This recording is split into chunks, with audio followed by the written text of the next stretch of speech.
してください。まさかこの人気の現金が入っていそうもない入れ物ならば拾われないはずなので、どうするんですか。今回はですね、こちら。さあ、ランドセルでございます。正気か。はい、こういうのも貼ってみたらどうでしょうか。子供たちのために使ってください。絶対ラウトよりナオトちゃうし。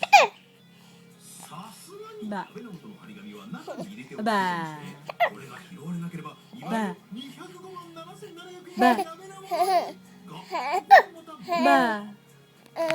ほんまに。ばあじゃないけど。こう真剣勝負やから。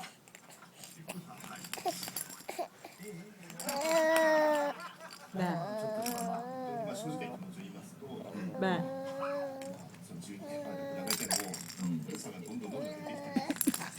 予算か。でもそれはどの番組もそうやね。今不景気だから。できれば、拾われる。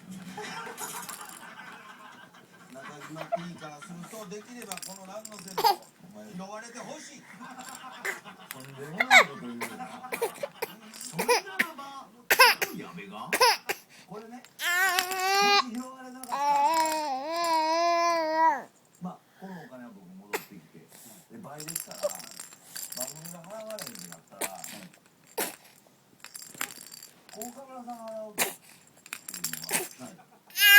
この、それ全くない。